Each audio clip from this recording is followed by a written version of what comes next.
Hi guys, I am Hemant Jain and welcome back to your favorite show HJ Presents Fun with Stocks. So guys मैंने notice किया मैं काफ़ी time से small cap companies ला रहा था, तो मेरे कुछ दोस्तों ने बोला कि यार थोड़ी लार्ज कैप या मिड कैप कंपनीज भी ला। तो सही बात है यार, वो भी लानी चाहिए। लेकिन यार देखो, बात ऐसी है ना कि जहाँ अपॉर्चुनिटी होगी मैं वो कंपनी लाऊंगा। अब लार्ज कैप में अगर अभी अपॉर्चुनिटी नहीं है, सारे स्टॉक्स या तो ऑप्टिमली प्राइस्ड हैं या ओवर प्राइस्ड हैं, तो लार्ज कैप फालतू में ज़बरदस्ती डिस्कस करने का कोई सेंस नहीं बनता, right.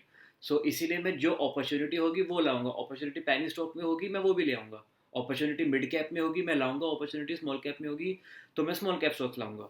So that's the point. अगर लार्ज कैप में अपॉर्चुनिटी अभी सही है ही नहीं तो मैं कैसे लाऊंगा, बट स्टिल मैंने कोशिश की और Petronet seems like a great company. So ये मिड कैप कंपनी है और मिड कैप भी थोड़े हायर एंड पे है। जहाँ तक मैंने नोटिस किया है, लिस्ट में चेक किया था, तो लगभग 40,000 करोड़ के ऊपर से लार्ज कैप कंपनी स्टार्ट हो जाती हैं। तो 35 crore, 35,000 crore seems like upper and mid cap company, और काफ़ी अच्छी खासी कंपनी है ये। आइए अब आगे हम चलते हैं। अब आगे बढ़ने से पहले ये मेरे तरफ से कोई भी बाय या सेल की रिकमेंडेशन नहीं है, जस्ट एक वीडियो है कि वैल्यू इन्वेस्टिंग कैसे करते हैं और कैसे इन अपॉर्चुनिटीज़ को आइडेंटिफाई करते हैं एंड वैलिडेट करते हैं कि हाँ, ये सही में एक अच्छी अपॉर्चुनिटी है। तो पेट्रोनेट एलएनजी नाम है कंपनी का। ये company basically government of India ने क्रिएट की थी, और बेसिकली इट्स प्राइमरली बिजनेस और primarily focus is to develop, design and construct and own and operate liquefied natural gas. तो जो भी एलएनजी होती है ना, लिक्विफाइड नेचुरल गैस, ये उसको ऑपरेट करती है, ट्रांसपोर्ट करती है, स्टोरेज करती है। उससे रिलेटेड इनके रीगैसिफिकेशन टर्मिनल्स होते हैं इंडिया में, कई जगह पे है, दहेज में है, कोची में है, एक्सेट्रा।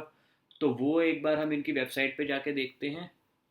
तो दहेज टर्मिनल है इनका, where they have P N Petronet LNG limited has entered into a long term agreement for this much quantity of regasified LNG through the gas purchase agreement with these three promoters, GAIL, Indian Oil Corporation of India, and Bharat petroleum corporate limited. So बस इनका basically ऐसा ही काम होता है, PSU के बीच में इनका business काफ़ी होता है। तो कंपनी का अभी लॉन्ग टर्म कॉन्ट्रैक्ट है, गेल के साथ भी है, आईओसीएल के साथ भी है और बीपीसीएल के साथ भी है।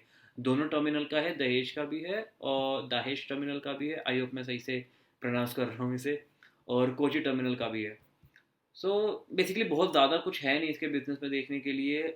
सो इसी टाइप के बेसिकली इन्होंने 5 mm TPA type, 17.5 mm TPA type इन्होंने प्लांट्स क्रिएट कर रखे हैं। एंड टर्मिनल है 6 L liquidified natural gas storage tanks and other vaporization facilities etcetera. तो सिमिलरली बस यही है इनके बिजनेस में जानने के लिए, कुछ बहुत खास नहीं है। गैस की स्टोरेज करते हैं, सप्लाई करते हैं और कुछ रीगैसिफिकेशन रिलेटेड वर्क्स भी करते रहते हैं। अब एक बार हम आके इसके फाइनेंशियल्स को देखते हैं। तो फाइनेंशियल्स में देखते ही सबसे पहली चीज़ हमें दिख रही है 11.8 का पीई रेशियो है, जो कि अपने आप में बहुत ज़्यादा अट्रैक्टिव है। ऑल दो P S use type company है ये, तो उसका इनका बेसिकली पीई रेशियो बहुत ज़्यादा पे यूजुअली ट्रेड नहीं करता है, लेकिन 11.8 सीम्स टू लो। एक बार देखते हैं कि पास्ट में लगभग कितने पी रेशियो पे रहती थी ये। पी रेशियो बेसिकली इसका 20-22 के अराउंड हुआ करता था 2018 में, उसके बाद गिरता रहा और अभी काफ़ी नीचे चल रहा है। तो मतलब आप देख रहे हो यहाँ पे एक ट्रेंड है, ये जो ब्लू बार्स हैं दीज आर अर्निंग्स, और this dark blue line is P ratio. तो इसकी पी रेशियो ऑलमोस्ट गिरती रही है और अर्निंग कंसिस्टेंटली इंक्रीज की है। तो ये एक अपने आप में इंडिकेशन है कि ये कंपनी कभी भी भाग सकती है। अब बहुत ज़्यादा अंडर वैल्यूड है लिटरली। अगर अब return on capital employed and return on equity जैसी फिगर्स देखें तो कमेंडेबल रिटर्न, बहुत अच्छी फिगर्स हैं ये। प्रमोटर के पास 50% है और प्लेजिंग ज़ीरो है। सबसे अच्छी बात ये भी है कि जिस प्राइस पे ये अवेलेबल है ना, उस प्राइस पे अगर आप इस कंपनी को खरीद लेते हो तो 5.39% तो इसका डिविडेंड ही आ जाएगा। डिविडेंड वो इनकम होती है जो कंपनी बेसिकली जो भी अर्न कर रही होती है ना। लेट से कोई कंपनी जैसे ये 35,000 करोड़ की कंपनी है, अगर ये एक साल में 3,000 करोड़ कमाती है और ये डिसाइड करती है कि हम उसमें से 1,500 करोड़ या 2,000 करोड़ सभी शेयर होल्डर्स में डिवाइड करेंगे, शेयर होल्डर्स को बांटेंगे, तो वो उस उनके पास जितने शेयर्स हैं उसका कितना परसेंटेज है, दैट इज कॉल्ड डिविडेंड। तो अभी अगर तुम एक शेयर खरीदते हो इसका, जो कि 230 रुपये के आसपास का चल रहा है, तो इसका 5% विच इज़ लगभग 10-11 रुपये का डिविडेंड आ जाएगा आपको साल में, जो कि एफडी के रिटर्न्स के इक्वल है। और साथ में इस स्टॉक में बेसिकली बढ़ने का पोटेंशियल तो है ही। सो अब हम इसके क्वार्टरली फिगर्स में जाके देखते हैं कि कैसी क्या स्टेटस चल रहा है। तो सी इसकी sales and all time high पे तो नहीं है, लेकिन नेट प्रॉफिट अच्छा खासा मेंटेन है, जो कि रिसेंटली में देखा जाए तो अच्छी खासी फिगर है ये। खैर हमें पता ही है कि इसके मार्च के रिजल्ट्स कुछ बहुत खास अच्छे नहीं आए हैं, लेकिन हम पास में देखें तो मार्च में इसके कभी अच्छे नहीं आते हैं। मार्च 2019 में भी कुछ बहुत खास नहीं थे, मार्च 2020 में भी कुछ बहुत खास नहीं थे as compared to December and June. Similarly यहाँ पे मार्च में देखें as compared to December and June, मतलब आसपास के क्वार्टर के कंपेरेटिवली मार्च में इसके रिजल्ट्स यूजुअली नहीं आते हैं।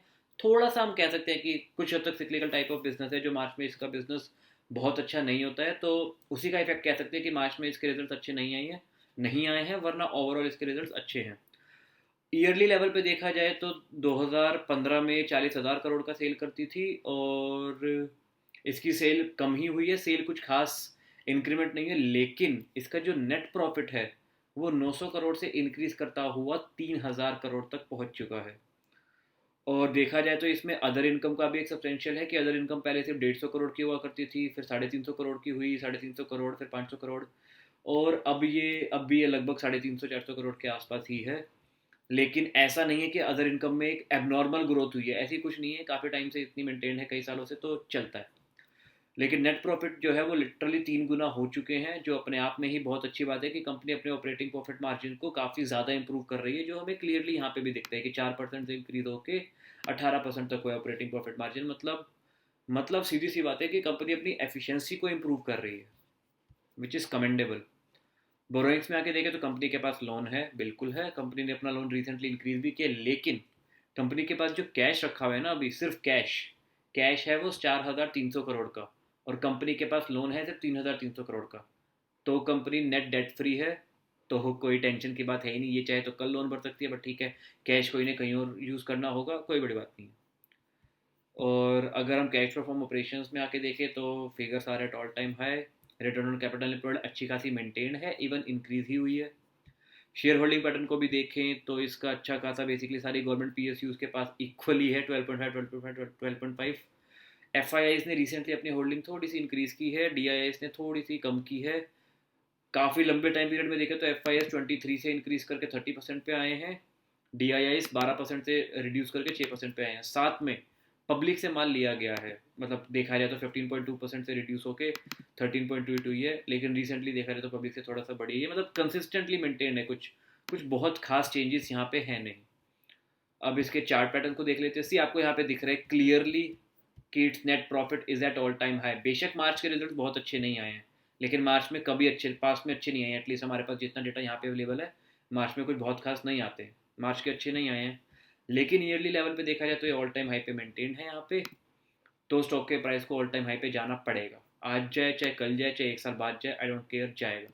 बाकी यार एक साल से ज़्यादा नहीं लगता है मेरे, आप जितनी भी अपॉर्चुनिटी मैंने शेयर की हैं नहीं लगता है उतना ज़्यादा टाइम।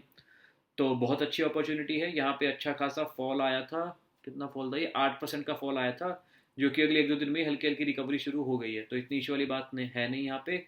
और ऑल टाइम हाई तक जाने में कुछ बहुत खास देखो चार्ट पैटर्न्स यहाँ नहीं बन रहे हैं, बस ऑल टाइम हाई तक जाने में 28% का डिसेंट इनफ पोटेंशियल है इसमें, जो कि मुझे नहीं लगता एक साल से ज़्यादा लगेगा आने में। मैं इसमें ऑलरेडी फ्यूचर्स और ऑप्शंस के थ्रू पोजीशन बना चुका हूँ, और मुझे तो खैर अच्छा खासा प्रॉफिट भी हो रहा था आज ही, मैं एग्जिट कर भी सकता था, बट ठीक है, देखते हैं। So that's it from my side guys, I hope आपको ये वीडियो अच्छी लगी हो। अच्छी लगी हो तो वीडियो को लाइक ज़रूर करें, और कमेंट में मेंशन करो, कमेंट में आपको जो भी स्टॉक अच्छा लगता है ना, तो वो स्टॉक आप मेंशन करो, और मुझे भी अच्छा लगेगा तो वो मैं अपनी अपकमिंग वीडियोस में उससे रिलेटेड वीडियोस भी डेफिनेटली बनाऊंगा।